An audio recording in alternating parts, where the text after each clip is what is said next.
Assalamualaikum warahmatullahi wabarakatuh.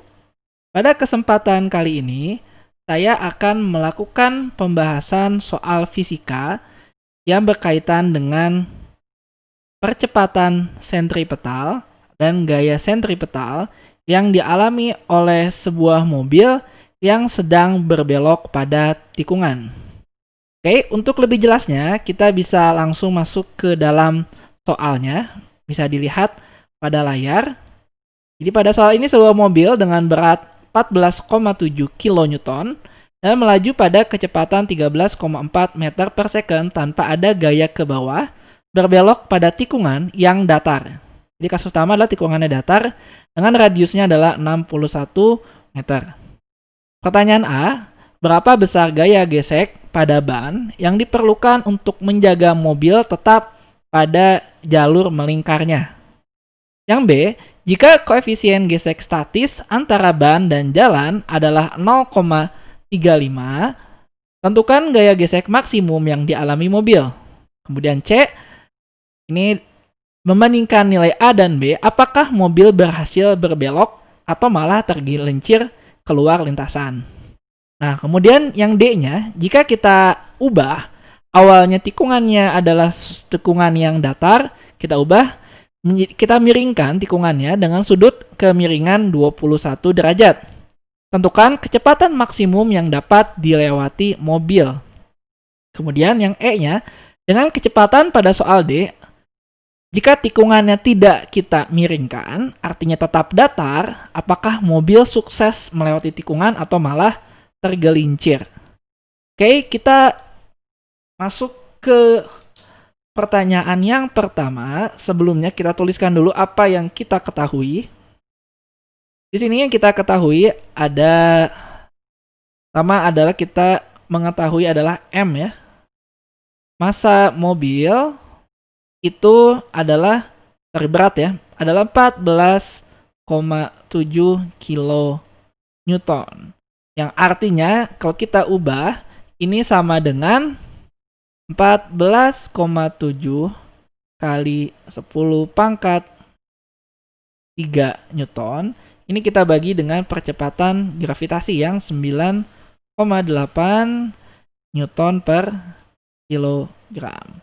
Nah, ini kalau kita hitung, dia adalah hasilnya 1500 atau 1,5 kali 10 pangkat 3 kilogram. Jadi masanya sudah kita ketahui. Kemudian ini adalah V-nya, kecepatannya. Kecepatannya tidak perlu kita ubah ke dalam, ini kecepatan atau kelajuan ya. Ini dari ubah ke dalam kilometer per jam, cukup tulis dalam 13,4 meter per second. Dan radius tikungannya adalah 61 meter.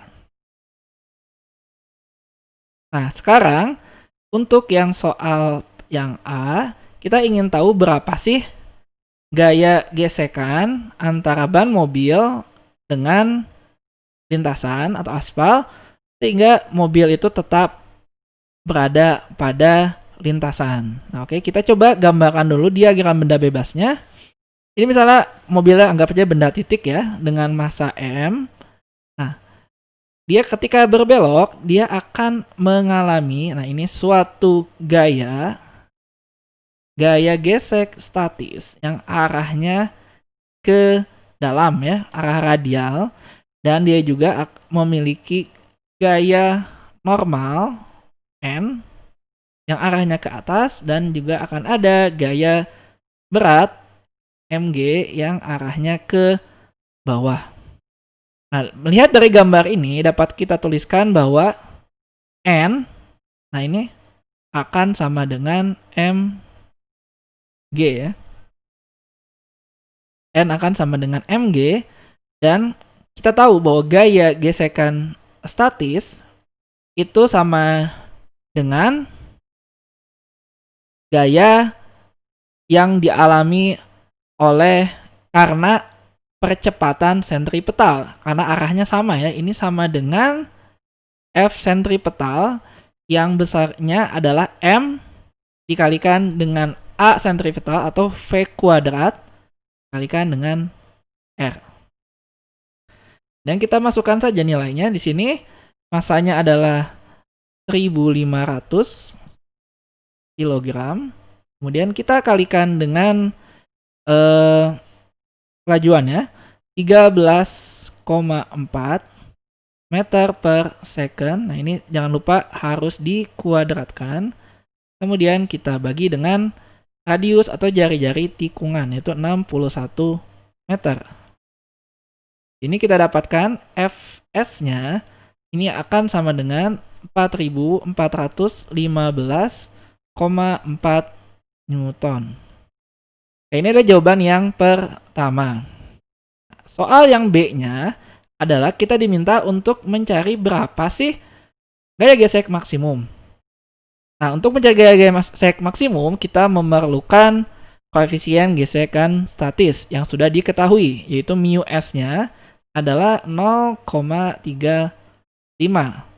Sehingga Fs itu dapat kita tuliskan sebagai mu s dikalikan dengan gaya normal, ya, atau mu s dikalikan dengan mg. Nah, ini kita tulis jadi 0,35 dikalikan dengan M-nya adalah 1.500 kg dikalikan dengan percepatan gravitasi 9,8 Newton per kilogram. Nah, kita akan dapatkan dia adalah 5.145 Newton. Nah, ini adalah Fs, ini Fs max ya. Nah, untuk soal C, kita lihat bahwa Fs ini kurang dari Fs max. Sehingga artinya si mobil ini dia belum melampaui gaya gesekan statis maksimum, artinya mobil tidak akan tergelincir. Jadi mobil ini tetap berada pada lintasan melingkarnya.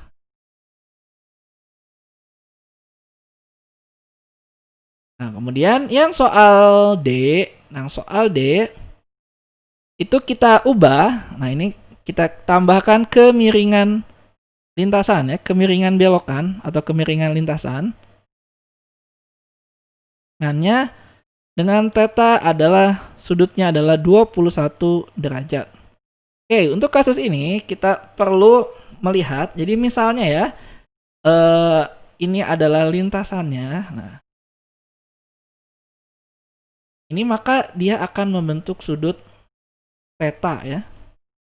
Sehingga kalau kita misalkan ini misalkan bendanya benda titik saja ya, untuk memudahkan, maka tentu dia akan ada, ini adalah gaya normal ya, gaya normal dari mobil yang arahnya selalu tegak lurus terhadap lintasan.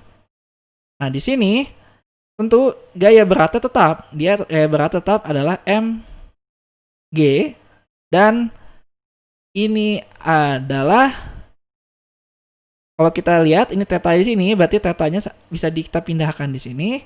Ini menjadi n cos theta ya, n cos theta. Dan dia juga akan ada di sini ya, yang arah radial itu adalah n sinus theta.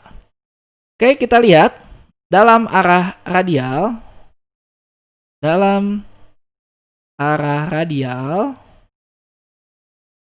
ini sigma f yang di radial ini akan sama dengan n sin theta, dan dia akan sama dengan massa dikalikan dengan percepatan sentripetal. Yang besarnya adalah V kuadrat dibagi dengan R. Nah, di sini kita tuliskan bahwa nilai N ini ya, N ini kita lihat pada sumbu Y, ini N cos theta ini akan sama dengan mg, yang artinya N ini sama dengan N cos theta mg dibagi cos theta ya, mg dibagi cos theta. Sehingga kita substitusikan nilai N-nya menjadi mg sin theta Nah, ini dibagi dengan cos theta yang sama dengan mv kuadrat R. Ini M-nya dapat kita hilangkan.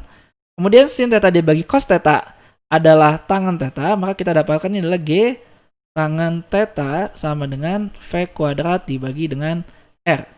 Nah, yang kita ingin cari adalah berapa kecepatan maksimum, yaitu V ya. Jadi V-nya, V kuadrat dulu, kita tuliskan adalah G kali R dikalikan dengan tangen theta atau V-nya ini sama dengan akar dari G kali R kali tangen theta. Oke, kita masukkan angkanya di sini, di mana G-nya adalah 9,8 Newton per kilogram, kemudian R-nya adalah 61 meter, dan tangen theta-nya adalah tangen 21 derajat. Oke, kita akarkan. Ini jika dihitung, nanti hasilnya V-nya itu akan sama dengan 15,15 meter per second. Oke, ini adalah jawaban soal yang D. Nah, kita lihat V-nya di sini adalah 15,15. Kalau kita kembali ke atas, di soal diketahui bahwa mobil melaju dengan kelajuan 13,4. Artinya dengan memiringkan lintasan pada belokan, kita dapat meningkatkan kecepatan atau kelajuan mobil saat dia berbelok. Nah, inilah mengapa untuk arena seperti balap mobil NASCAR Daytona, itu lintasannya untuk saat berbelok itu dibuat miring, tidak datar sejajar dengan tanah, karena agar mobil balap itu dapat melaju dengan kecepatan yang lebih tinggi. Begitu juga untuk trek balap sepeda. Nah, ini sama. Kemudian pertanyaan yang E, nah ini E adalah jika si mobil ya, ini lintasannya datar, ini tikungannya datar tapi pakai P-nya adalah 15,15 meter per second. Pertanyaannya, dia akan tergelincir atau tidak? Nah, ini berarti kita perlu menghitung lagi nilai Fs-nya ya. Fs-nya adalah M dikali V kuadrat, ini adalah Vmax ya. Vmax ini dikali Vmax yang di sini dibagi dengan R, di mana M-nya tadi adalah 1500 kg dan V kuadratnya pakai yang ini 15,15 meter per second dikuadratkan dibagi dengan 61 meter. Nah, ini kalau kita hitung, dia hasilnya adalah 5.644 Newton. Nah, nilai Fs ini, dia lebih besar dibandingkan dengan Fs max. Yang artinya mobil kalau dipakai dengan pada lintasan yang datar dengan kelajuan 15,15 meter per second, maka mobilnya akan tergelincir. Jadi untuk safety memang tikungan itu dibuat tidak datar dengan tanah. Baik, itulah yang bisa saya sampaikan terkait dengan permasalahan percepatan sentripetal dan gaya sentripetal. Terima kasih sudah menyimak penjelasan sederhana ini. Kita jumpa lagi pada video saya berikutnya. Assalamualaikum warahmatullahi wabarakatuh.